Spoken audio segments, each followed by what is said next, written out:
우리는 1월 한 달을 전신갑주를 입으라라는 은혜 가운데 살았습니다. 그리고 오늘 마지막 우리가 전신갑주를 입게 되면 또한 우리가 입음으로 인해서 우리가 해야 할 일이 있는데 그것은 무엇이냐면 땅을 차지하는 것입니다. 땅을 차지하는 것이에요. 어떤 땅을 차지하고 걷냐면 우리 한번 다 같이 제목 한번 읽어볼까요? 시작.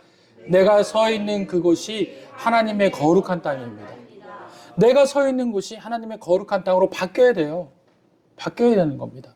그래서 오늘 성경에 대한 이야기, 땅에 대한 이야기를 해보려고 합니다. 여러분들 성경은요, 구원에 대한 이야기이기도 합니다. 그러나요, 실제적인 땅에 대한 이야기예요. 온통 땅에 대한 이야기로 나옵니다. 처음에는 우리가 에덴에서 아담과 하와가 에덴이라는 땅을 차지하고 거기서 하나님께서 그들에게 주신 축복이 있습니다. 땅을 정복하고 땅을 다스리라. 그렇게 하면서 하나님께서 그들에게 축복을 주셨어요. 땅을 정복하고 땅을 다스리라는 겁니다. 하나님께서 그 아담과 하와에게 주셨던 그 은혜는 땅을 정복하라는 게 아니에요. 폭력으로 나누라는 게 아닙니다. 땅을 다스릴 때 그 땅의 목적과 의미대로 하나님이 주신 목적대로 그것을 해서 섬기면서 그들과 함께 연합하며 살아라라는 그런 축복된 은혜였습니다. 이처럼 땅으로 시작해서 땅으로 끝나는 것이 바로 성경의 이야기입니다. 그리고 그 다음에 땅이 어떤 거였어요? 아브라함이 땅을 정복하러 가잖아요. 그리고 오늘 본문에 다윗이 땅을 정복합니다. 여러분들과 제가 읽었던 성경을 본문을 잘 살펴보면요, 다윗이 나이가 30세 때 왕위에 오릅니다. 그리고 난 다음에 헤브론에서 7년, 다시 말해서 유다 왕으로 7년을 있었어요. 그리고 난 다음에 사울이 죽고 난 다음에 분리되었던, 그러니까 사울의 그 가족들과 또 사울의 지파들이 여전히 남아 있었던 그들이 유다와 연합되지를 못했습니다. 그런데 유다 땅에서 7년을 그 왕을 있었던 다윗이 드디어 그 사울이 있었던 그 땅들을 다 회복합니다. 그러고 난 다음에 무려 33년 동안 유다와 이스라엘이 연합된 땅을 정복해서 통일 왕국의 시대를 열게 된 거예요. 그래서 도합 40년이라는 땅 그 왕으로 남게 됩니다. 그래서 30세 때 왕이 되고 도합 40년 동안 땅을 그 이스라엘의 왕이 됐다면 총 다윗은 몇 년을 산 거죠? 70년을 살게 된 거예요. 그러니까 실제적으로 보면요, 그 다른 이제 그 조상들은 다 80이 넘고 막 그렇게 해서 살았어요. 그런데 다윗은 70대에 이제 숨을 거두게 됩니다. 하나님 앞에 돌아가게 돼요. 그 이유가 무엇일까요? 너무도 많은 일들을 한 거예요. 너무도 많은 스트레스를 받고 너무도 많은 그 일들을 통해서 그렇게 에너지를 소비하고 말았습니다.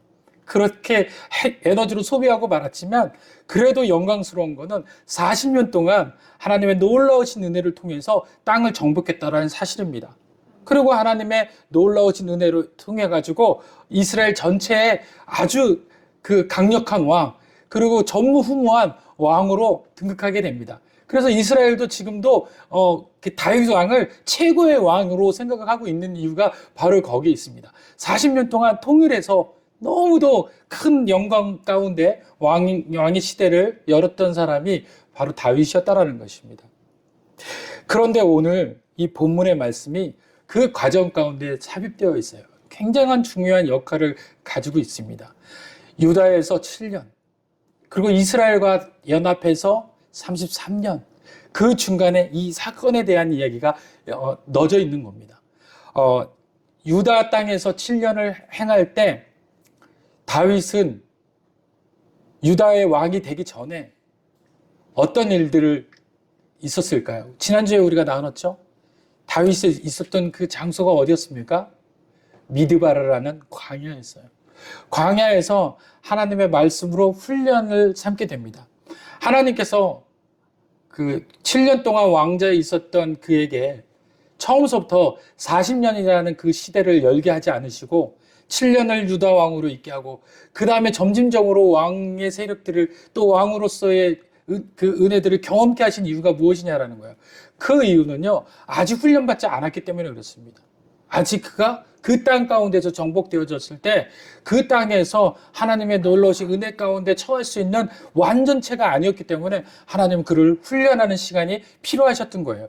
그래서 40년 동안 그 왕 중에서 7년 하면서 점진적으로 왕이 되어졌던 그 과정들을 하나님께서는 다윗에게 주셨다라는 겁니다. 그리고 난 다음에 하나님께서 그 자격이 갖춰지고 또 왕으로서의 그 모든 모습이 갖춰졌을 때 훈련이 이제 다 끝났을 때 비로소 통일왕국 시대가 열리게 된 겁니다. 그 과정 중에 지금 아직 정복하지 못한 땅이 있었는데 그 땅이 바로 여부스 족속이 차지하고 있었던 땅 예루살렘이라는 땅이었어요. 그 여부스 족속이라는 땅은 뭐냐면요, 하나님께서 모세에게 또는 여호수아에게 명령한 것이 있는데 이제 가나안 땅에 들어가면 7 족속들을 너희들이 다 몰아내고 그 땅을 점령하라라고 이야기를 합니다. 그런데 다 땅을 점령을 했는데 그 땅 중에서 여러 곳을 다시 또 점령을 하지 못하는 시대가 열렸어요. 그 이유는 뭐냐면 그들과 타협하는 시기가 있었습니다. 잠시. 그것이 우리가 성경에서 보면 사사시대였고 계속해서 반복적으로 이스라엘 백성이 그 땅의 주인이 되지 못하고 그 땅에 있는 그 이방 신들과 그 땅에 있는 민족들과 연합해서 살아가는 잠시 그런 시기가 온 거예요. 근데 다윗이 그 땅을 정복하면서 다 몰아내고 이제 남은 땅, 예루살렘이라는 땅이 남은 거예요. 그 땅의 주인은 누구였냐면 여부스 족속이었다라고 얘기했어요. 가나안 7 족속 중에서 한 족속입니다. 그들이 거기를 차지하고 있었습니다. 이것이 다윗에게 최종 시험대였던 거예요. 단순한 영토 확장이 아니라 다윗이 앞으로 나아가야 될 가치관이 바뀌어야 되는 그런 통치 철학의 선포식이 되는 땅이 바로 이 예루살렘 땅이었다는 것이죠.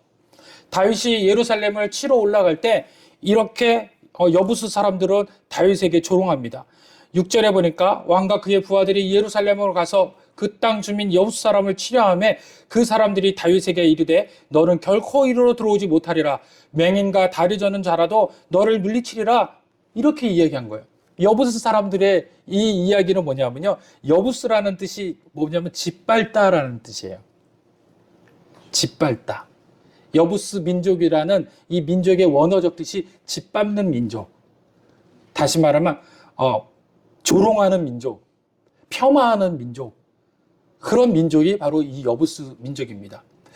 자, 그 땅을 차지했던 여부스의 무엇이 폄하하고 짓밟는 거라고요? 그들의 생각이. 생각을 지배하는 것이 무엇일까요? 바로 말이에요, 말.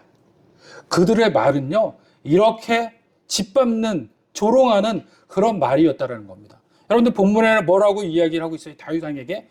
다윗에게 이르되 내가 결코 이리로 들어오지 못하리라. 뭐라고 폄하하고 조롱하는 이 얘기입니까? 맹인과 다리 저는 자라도 너를 물리치지 못하리라.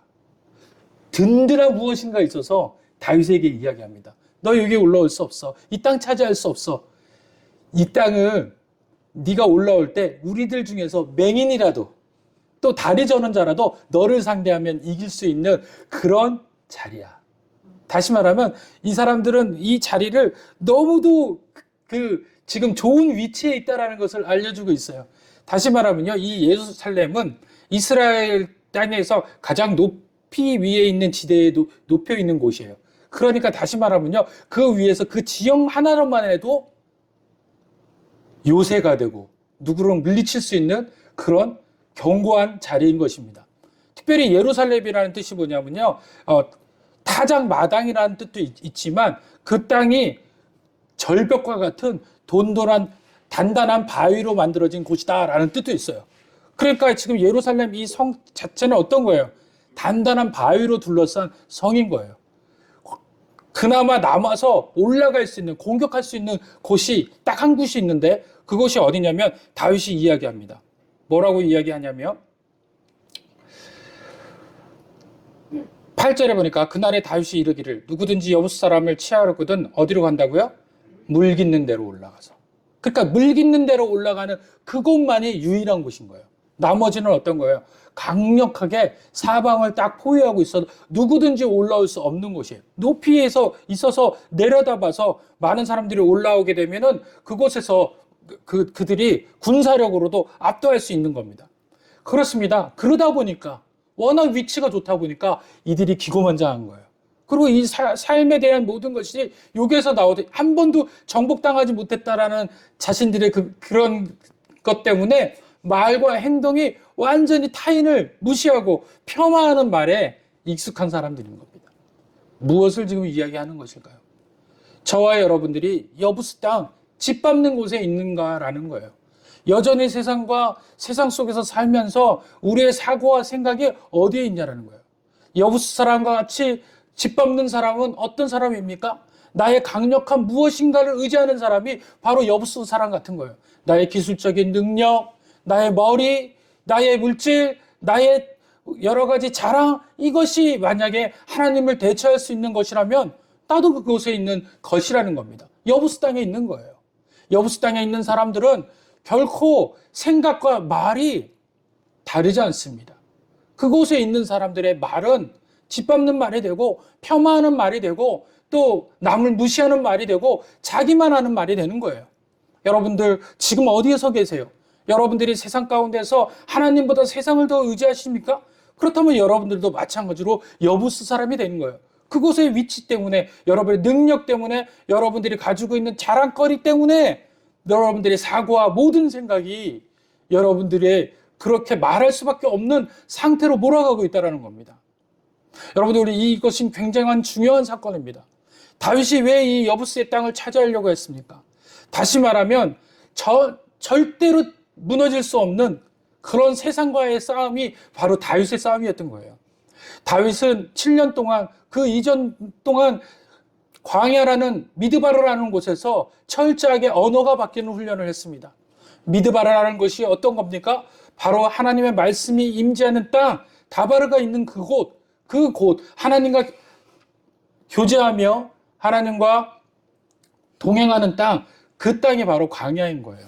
그곳에서 철저하게 무슨 언어를 배웠습니까? 믿음의 언어를 배운 거예요. 믿음의 언어. 세상의 언어가 아니라 믿음의 언어를 배우는 거예요. 하나님은요, 우리를 왜 광야 같은 어려움과 그 힘든 고난 같은 거를 우리들에게 허락하시냐면 바로 세상의 언어를 잃어버리고 세상의 언어를 던져버리고 하나님의 언어를 선택하길 바라기 때문에 그렇습니다. 그래서 우리에게 철저하게 하나님과 동행하기를 원하는 거예요.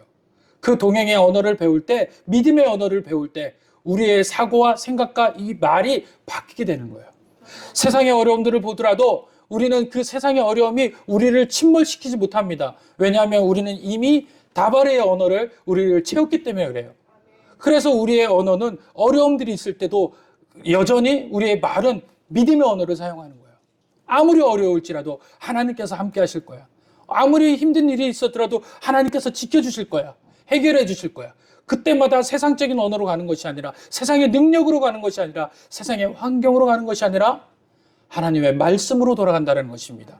그래서 다윗은 7년 그 긴 시간 동안 그 언어에 대해서, 자기가 서 있는 그 영토에 대해서 훈련받았다는 거예요.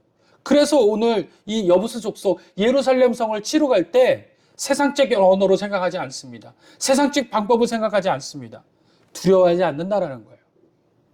만군의 여호와의 이름으로 나가는 겁니다. 다윗은 이 만군의 여호와의 이름으로 나간 적이 한두 번이 아니에요. 너무도 큰 경험이 있었습니다. 골리앗과 상대를 할 때도 그는 만군의 여호와의 이름으로 나간다라고 나갔던 사람입니다. 그리고 그 골리앗이 죽은 이후에도 강력한 사울이 있음에도 불구하고 도망 다녔을 때도 불구하고 여전히 그는 하나님과 동행하는 사람으로 바뀌었다는 거예요. 믿음의 언어를 훈련했다라는 겁니다. 그 믿음의 언어가 어디에서 이제 발휘하게 됩니까? 마지막 전쟁, 여부스와의 전쟁에서 아주 멋있게 지금 발휘하고 있다는 거예요. 여러분들, 지금 여러분들이 서 있는 곳이 어디입니까? 여전히 세상의 언어와 세상의 방법과 세상의 모든 것을 생각하고 있는 상태라면 여부스의 영토에 있는 것입니다. 여러분들이 오늘 이 본문은 영토가 바뀐 것이 아니에요. 땅이 바뀐 것이 아닙니다. 생각이 바뀌고 언어가 바뀌었을 때 그 땅을 누가 차지하느냐로 바뀌게 되는 것입니다. 다윗이 지금 예루살렘 성을 차지한다는 것은 지금 가지고 있는 여부스의 땅, 폄하하는 땅, 짓밟는 땅, 세상적인 땅을 하나님의 땅으로 바꾸려고 하는 시도인 것입니다. 하나님, 여러분들이 만약에 여전히 여부스의 땅이 있다면 오늘 이 시간부터 하나님의 땅으로 바뀌시길 바랍니다. 여러분 스스로가 바로 하나님의 땅이 되시길 바랍니다. 그것이 바로 하나님이 원하시는 방법이에요. 여전히 세상 것, 나의 재력, 나의 배경, 나의 지식, 또 나의 자랑할 수 있는 장기, 이런 것이 여전히 그것을 의지하고 있다면 나는 여전히 서 있는 그곳이 여부스의 땅인 거예요. 그러면 그것이 나도 모르게 많은 사람에게 폄하하며 많은 사람에게 조롱하며 많은 사람을 낮게 보는 시선으로 보고 있는 영적 우위에 있는 것이 아니라 육신적 우위에서 사람을 내려다보는 사람이 되고 있다는 겁니다. 그러나 가장 낮은 미드바르에서 하나님의 말씀을 받고 하나님의 말씀의 은혜를 받고 하나님의 생각을 이어받으면 여러분들은 이제는 바뀌는 인생이 될 줄 믿으시길 바랍니다. 그러고 난 다음에 어떻게 합니까? 다윗이 7절에 보니까 그 성을 빼앗았다라고 얘기해요. 그런데 분명히 그 성의 이름은 분명히 무슨 성이었어요? 여부스의 성이었어요. 여부스의 성. 그런데 그 성이 무엇으로 바뀌었어요? 시온성으로 바뀌었어요. 시온성. 하나님의 영광이 있는 곳, 하나님의 은혜가 있는 곳, 그리고 이 시온이라는 뜻은 몇 가지의 의미가 있는데 그 중에서 가장 큰 의미가 이정표라는 의미가 있습니다. 그리고 또 한 뜻은 견고한 요새라는 의미가 있어요. 그 여부스가 있었을 때는 폄하하는 곳, 짓밟는 땅이었는데 하나님이 다윗을 통하여서 믿음의 다바르라는 믿음을 통해서 그 땅을 정복했더니 그 땅의 이름이 바뀌기 시작합니다. 무슨 땅으로 바뀌어요? 이정표라는 땅으로 바뀌고요. 또 무슨 땅으로 바뀝니까? 견고한 요새의 땅으로 바뀌게 될 줄 믿으시길 바랍니다.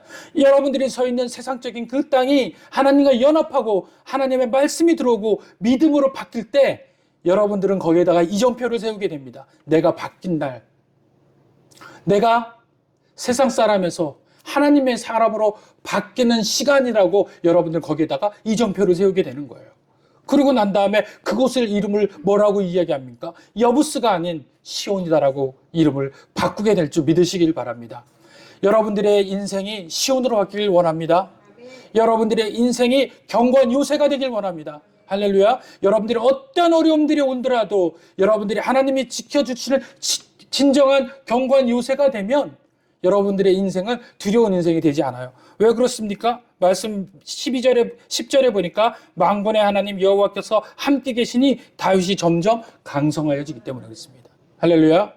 그 위에 있는 여부스는 뭐라고 이야기합니까? 6절에 보니까 맹인들과 다리 저는 자라도 너를 물리치리라 하니 뭐라고 해요? 그 다음에 그들 생각에. 여부스의 땅은 자기 생각에 자기 뜻에 매여 있는 사람이라면 시온에 있는 사람은 그 생각에 모든 것이 자기 생각에 매여 있는 사람이 아니라 누구 생각에 매여 있는 사람입니까?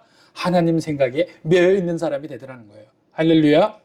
여러분들의 능력과 여러분들의 가지고 있는 지식과 지혜가 이제는 여러분들을 지켜주지 못합니다. 하나님이 연합하셨을 때 여러분들의 은혜가, 여러분들의 땅이 바뀌게 될 줄 믿으시길 바랍니다. 그래서 하늘의 언어를 사용하는 사람은 하나님의 놀라운 은혜가 임하게 되는 것입니다. 하나님의 은혜가 임하지 않는 여부스에 속해 있던 사람은 철저히 이성적이고 현실의 조건만 보고 교만하고 하나님을 배제하지만 하나님의 땅에 이르게 되고 시온의 땅에 거하게 된 사람들은 말씀을 붙잡고 약속을 붙잡는 법을 배우게 되고 현실의 언어가 아니라 하나님의 언어로 현실을 재해석하는 법을 알게 된다는 것입니다. 여러분들을 이제 하나님의 시온 땅에 서 계신 사람이 될 줄 믿습니다. 하나님의 시온 땅에 서 계신 사람들에게 더 놀라우신 은혜는요, 이것이 너무도 큰 공간이 되어버린다는 거예요. 이스라엘 백성이요, 1세기 이후에도 계속해서 전쟁이 이제 임합니다. 근데 그 땅을 계속 빼앗으려고 노력을 해요. 그래서 여러분들이 지금 알고 있듯이 예수님께서 십자가에 못 박히시고 부활하시고 그 사건 이후에 그 땅이 빼앗겨요. 나중에 이슬람 사람들한테 빼앗깁니다. 그래서 이슬람 사람들이 빼앗아 가지고 그 성에다가 뭘 지었느냐? 지금에 있는 이슬람 성전을 짓게 됩니다. 그래서 여러분들이 지금 예루살렘 성에서 보면은 그 황금돔이라고 하는 경우가 바로 그거예요. 이슬람 사원이에요. 다 무너지고 그 이슬람 성전이 세워진 그곳에 다윗성이 무너졌는데 딱 한 곳이 아직 남아 있어요. 그것이 뭐냐면 다윗 성벽이에요. 그 성벽 위에 이슬람 사원이 세워진 거예요. 그러니까 지하에서부터 1층, 2층 사이는 뭘로 지금 채워진 거예요? 성벽인데 그 성벽 안에는 이슬람 사원인 거예요. 그리고 그 성벽 위가 이슬람에 있는 황금돔이에요. 그래서 밑에서는 지금 이스라엘 백성들이 그것을 붙잡고 기도하고 있어요. 그것을 뭐라고 얘기합니까? 통곡의 벽이라고 그래요. 통곡의 벽. 하나님, 이 일이 무슨 일입니까? 그 위에는 지금 누가 지금 제사를 드리고 있는 거예요? 이슬람이 자기 신들을 위해서 제사하고 있는 거예요. 이런 아이러니인 거예요. 왜 이 자리가 빼앗겼을까요? 바로 하나님의 임재의 자리, 하나님과 연합하는 자리에서 세상의 것으로 돌아섰을 때 그 자리가 빼앗기게 되는 거예요. 영원할 수 없는 거라는 겁니다. 우리가 하나님과 연합할 때는 그것이 시온의 자리지만 우리가 하나님과 연합하는 순간 연합하지 아니하고 세상 것에 목을 메고 세상 것으로 향할 때 그것은 다시 무슨 땅으로 변하는 거예요? 여부스 땅으로 변하게 되는 거예요. 그런데 아직까지 한 곳이 남아있대요. 그것이 뭐냐면 다윗 망누네요. 다윗 망누. 그 다윗 망누로 올라가서 이렇게 내려다보잖아요. 그러면 왜 많은 사람들이 여기를 빼앗으려고 노력했을까라는 것이 답이 나온답니다. 이유는 뭐냐면요. 그곳에서 보면 그 예루살렘 그 시내가 한눈에 다 보인대요. 어디서 누가 움직이는 것까지, 골목에서 누가 들어가는 것까지 다 보인다라는 거예요. 그렇기 때문에 이 높은 곳에서 있기를 원하는 겁니다. 그러니까 무엇이 차지하느냐로 인해서 삶이 변하는 거예요. 그 높은 곳을 그 인간적인, 현실적인 세계에서 차지하면 어떻게 되는 거예요? 내가 높아지려고 하는 욕심이 자꾸 생기는 거예요. 왜? 위에서부터 내려다 보니까 너무 많은 것이 보이잖아요. 내가 가장 높이 서 있는 것 같이 보이고. 그렇게 되는 겁니다. 그러나 그것이 하나님께서 서 계시면 하나님이 막아주시는 요새가 되고 우리는 그 요새 안에 있는 민족이 되고 자녀가 되는 줄 믿으시길 바랍니다. 우리가 그 높은 곳에서 내가 주인 되면 내가 남을 내려다보면 폄하하지만 하나님이 주인이 되시면 방패가 되시고 요새가 되는 줄 믿으시길 바랍니다. 이처럼 이름이 바뀐 사례가 너무나 많아요. 이름이 바뀐 사례가 너무나 많습니다. 여러분들 그 예루살렘 성이 바뀌기 전에 분명히 제가 뭐라고 이야기했습니까? 그 성의 이름은 여부스라고 얘기했죠. 이렇게 바뀐 경우는 성경에 땅이 바뀌는 것, 똑같은 자리임에도 이름이 바뀌어가지고 놀라운 은혜로 바뀌는 경우가 있습니다.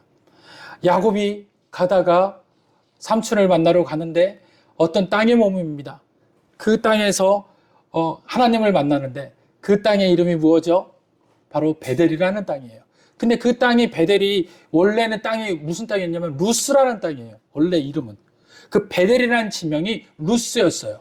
루스라는 땅은 이름이 원래 그 배경 히브리어로 뭐냐면 폐허, 절망이라는 뜻입니다. 아무것도 없다라는 거예요. 그런데 거기 하나님이 임재하시니까 그 땅의 이름이 뭘로 바뀌어요? 베델, 하나님의 집으로 바뀌었어요. 할렐루야. 똑같은 자리인데도 불구하고 누가 있느냐로 인해서 지명의 이름이 바뀌게 되는 거예요. 지금 예루살렘 성에 있었던 그곳이 예전에는 모리아 산이었습니다. 그 모리아 산이 어떤 산이었습니까? 아무런 의미 없는 산이었지만 거기에서 아브라함이 이삭을 바치려고 했을 때 그 산의 이름은 헌신의 자리가 되어버리는 거예요. 모리아 산이 되어버린 거예요. 하나님의 영광의 산이 되어버리는 겁니다. 골고다 언덕도 마찬가지죠. 그곳이 지금 어디였습니까? 바로 여부스가 있는 그 베들레헴에 있는 땅이었습니다. 그런데 그것이 예수 그리스도가 십자가에 못 박혀 죽으심으로 말미암아 그곳이 모리아 산이었었던 그 땅이 아브라함은 이삭을 바쳤고 또 하나님은 누구를 바치시는 거예요? 예수 그리스도를 바치시는 구원의 땅으로 변하게 된 줄 믿으시길 바랍니다. 이처럼 우리가 서 있는 땅이 누가 차지하느냐, 누가 있느냐로 인해서 우리의 삶이 완전히 바뀌어진다는 것을 기억하십시오. 말씀을 마치려고 합니다. 여러분 지금 서 있는 곳이 어디십니까? 여러분들 여전히 인생의 자리에서 인생의 곳에서 하나님을 바라보지 못하고 세상 것으로만 인하여서 취해 있습니까? 그러면 그곳은 여전히 세상의 자리, 여부스의 땅인 것입니다. 그러나 그것이 이제 아니다라고 이정표를 세우고 하나님 말씀 안에 돌아가겠다라고 하면 그것은 시온의 자리, 하나님의 견고한 요새 자리가 되는 줄 믿으시길 바랍니다. 하나님의 임재가 있는 곳에서 황폐함이 집이 되고 조롱이 성이 되는 구원의 산이 됩니다. 현실의 성벽을 앞에 주눅들지 마시고 여부스의 조롱에 귀 닫으시길 바랍니다. 대신 내 안에 있는 미드바르에서 들려주시는 하나님 말씀을 선포하십시오. 오늘 우리가 서 있는 이 자리, 가정에서, 일터에서, 관계 속에서 시온의 땅을 일궈내는 진정한 왕 같은 제사장들이 되시기를 주님의 이름으로 축원드립니다. 기도하겠습니다.